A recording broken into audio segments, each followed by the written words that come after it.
Hello, and welcome to our December Secure Stage Strategy Review.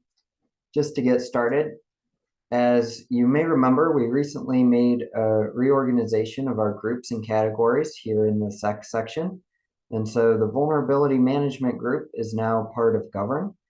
And in the Secure Stage, we have Static Analysis, led by Connor, Dynamic Analysis, led by Derek, Composition Analysis, led by myself, and then the Vulnerability Research Team that's headed up by Hillary. So today we'll be walking through a roadmap and direction for each of these areas. Just as a reminder, all of our roadmap items are subject to change, so please do not rely on any of that information for purchasing or planning purposes.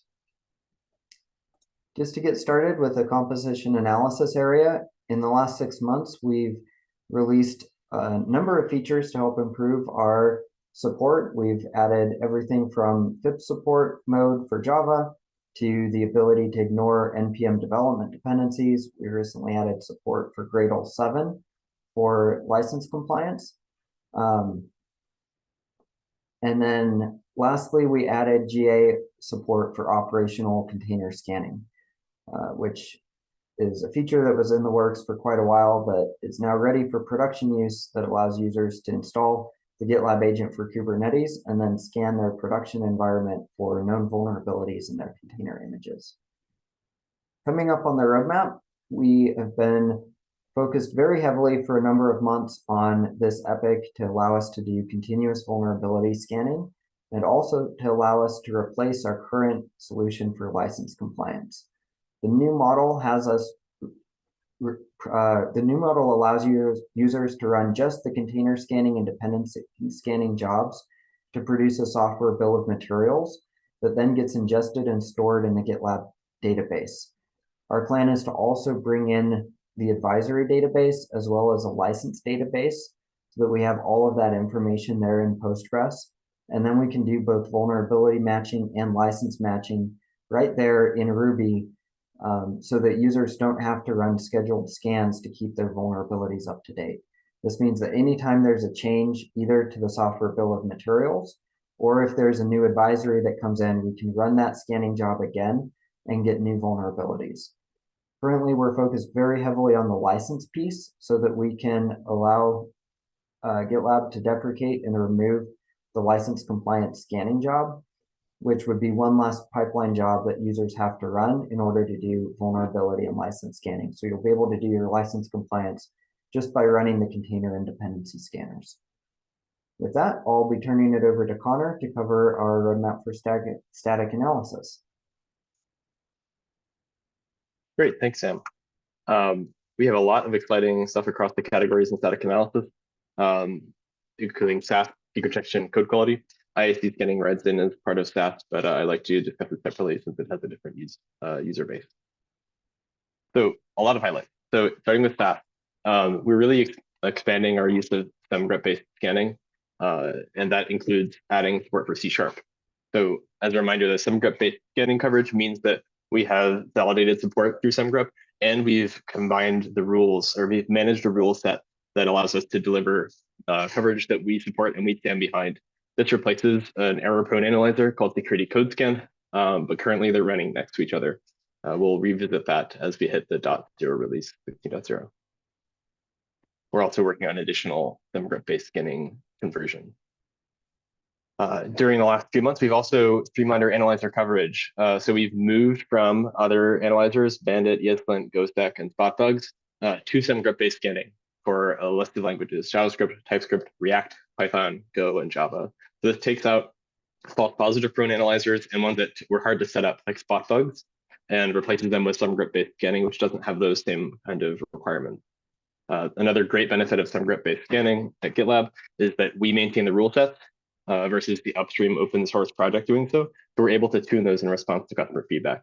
We've already had the opportunity to do that a few times during the last few months. And finally, a long requested feature for customers and field teams. There are the latest versions of templates. The stable is the default one that you should generally use. And then there's a latest one, which can have breaking changes in between the dot releases, in between the .0 releases. So the latest templates now support scanning MR pipelines natively. So they will try to run in the MR pipeline, and they'll also make sure that they're not running duplicates between branch pipelines and MR pipelines. This is actually supported across all the scanners, and it's documented in the documentation for the secure scanning area.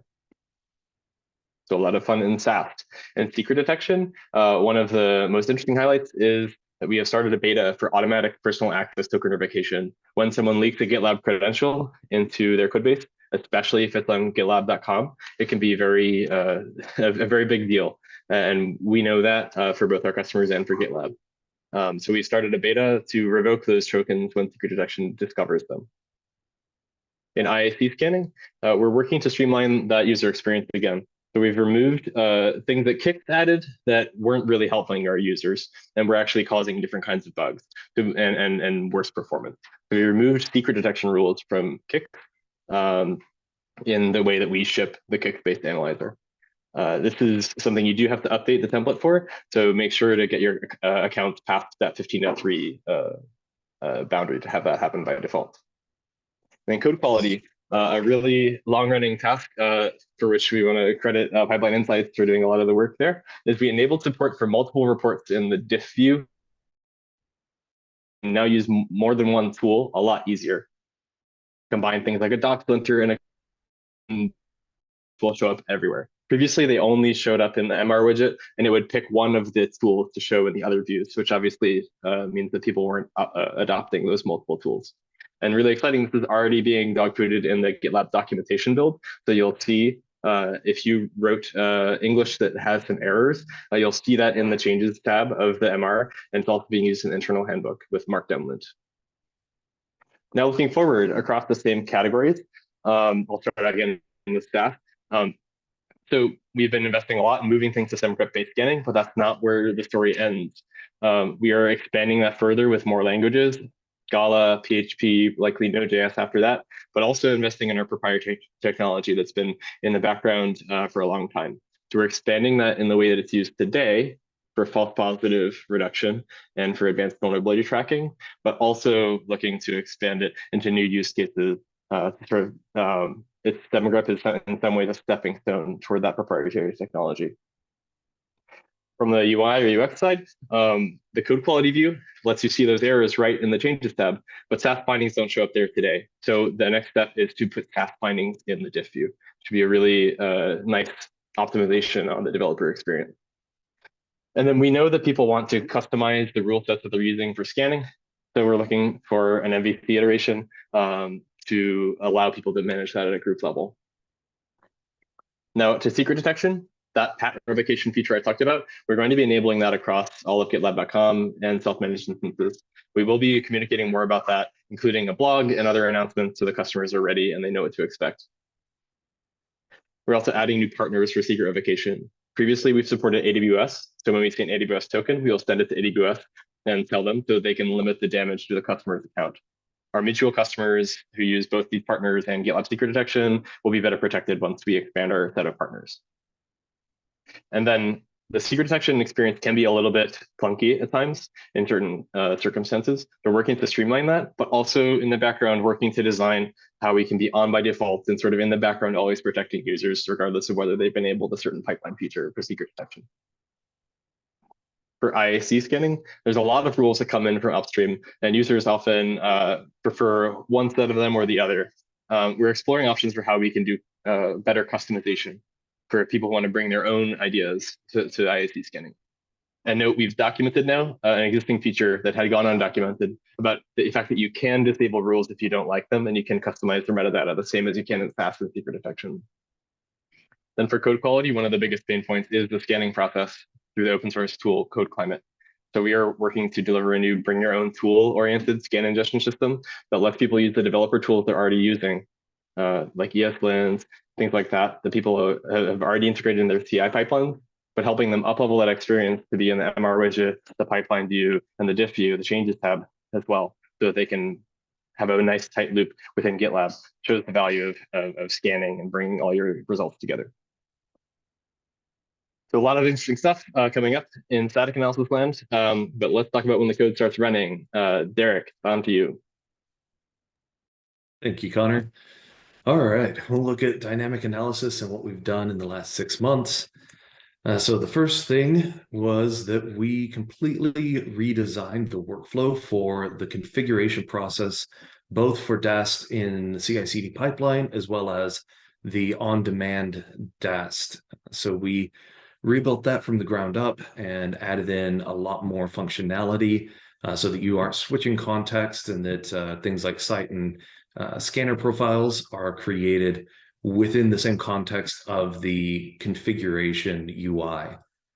Then we also added a new analyzer for Dast API. So this Dast API analyzer has been around for a while on CI/CD pipeline scans, but we were able to incorporate it into the on-demand Dast API scans now, which has opened up a whole lot of functionality for us, including using Postman collections and HAR files, in addition to things like Open API specs to define your API scans. This also added the ability to get GraphQL. So with GraphQL, we already supported it in the CI/CD pipelines, but we did not support using a GraphQL schema. So with this new feature, we can now ingest your GraphQL schema to automatically define any GraphQL scan that you would want to do. And this is supported on Dast API and API fuzzing.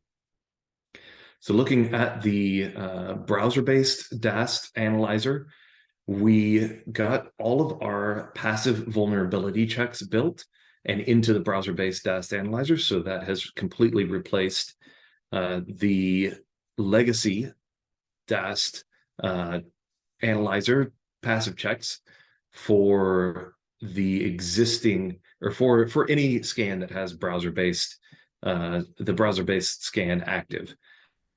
And then we have improved the speed for Dast API and API fuzzing. We did a lot of optimizations and maintenance on the code, and we're able to significantly improve the scan speed with that. All right, so looking at the roadmap, we will be releasing the browser-based Dast analyzer as GA in this upcoming milestone in 15.7. So that means that the authentication service, as well as the crawling the spider and the passive vulnerability checks, will be released as GA. The active vulnerability checks will still be performed in the legacy Dast analyzer, but as we create new ones and release those, they'll be automatically added to the browser-based analyzer. So we'll be adding those as we go along each milestone. We will be adding in 15.7 as well support for GraphQL scans in on-demand Dast API scans. This is a product of bringing over that new Dast API analyzer into the on-demand scans. One big thing that we are working on right now is API discovery for Java Spring Boot applications. So this is something that we have seen that has been a big blocker for adoption in API security, is the fact that a lot of people don't have a specification or a Postman file or something that they can use to define their tests. So we want to build that up for our customers and then pass that over to API security for Dast API or API fuzzing. And we're starting with Java Spring Boot applications, but we'll expand it out to other languages and frameworks past that. We will be adding support for site validation for on-demand site profiles in the drawer that pulls out from in the configuration screen. Right now, you can select and build new site profiles there, but the validation is still done on the profile library. So we're going to be adding support for validating it directly from that drawer. We'll also be looking at adding pre-scan validation for on-demand Dast scans. This will allow you to go ahead and hit a button to check that your configuration works and is going to authenticate correctly, that your site can be crawled before you actually run the job. So it'll be a quick check to make sure that everything works okay and that nothing is broken in your configuration. And then looking at what we're doing with browser-based DAST past the GA. We'll be adding in those active vulnerability checks, like I said, but then we're also going to be adding multiple authentication improvements. A lot of these things have come from our beta customers using browser-based DAST. So I really appreciate all of the input there, and we will be continuing to improve our authentication service. And then we'll also be adding the ability to add some more customization in how the scans happen, including waiting for modals to disappear before we start the scan and things like that, so that you can customize the scan exactly to your exact application. All right, and that is all that I have for dynamic analysis, and that's all for secure. So thank you very much, everyone, and please join us in our live Q&A session, or if you can't join, add your questions to the agenda so that we can answer them async, and we will talk to you all later. Thank you.